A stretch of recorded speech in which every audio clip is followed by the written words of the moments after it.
Ako si Jose Zamoranos from Barangay Biday, San Fernando City, La Union. Ang edad ko ay 75.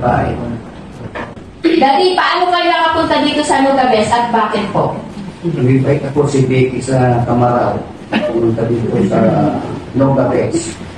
Kasi may high blood ako at saka cholesterol. Kaya pinagpatuloy ko ang pagpunta ko dito sa Nogales.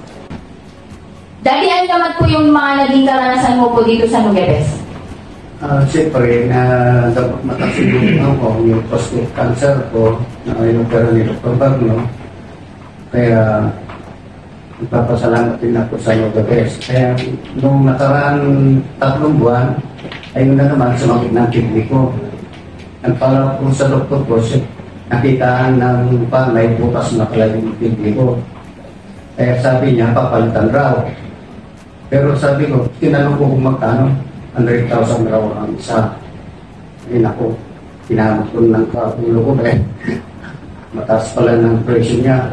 Kaya hindi ko na pinagpatuloy. Sabi ko sa kanya, mag-maintenance na lang ako. Pati yung heart ko, mayroon din sakit sa puso.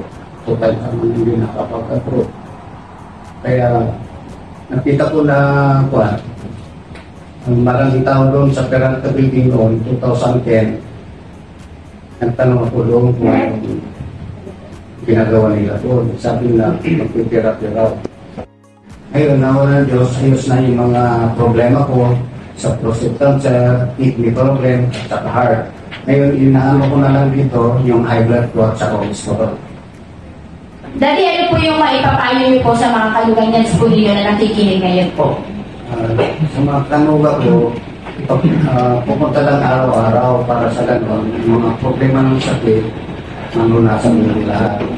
Kasi parang na ng doktor ngayon, ng pinabayad, dito tayo nung isa para matanggal lahat ng ating karamdaman.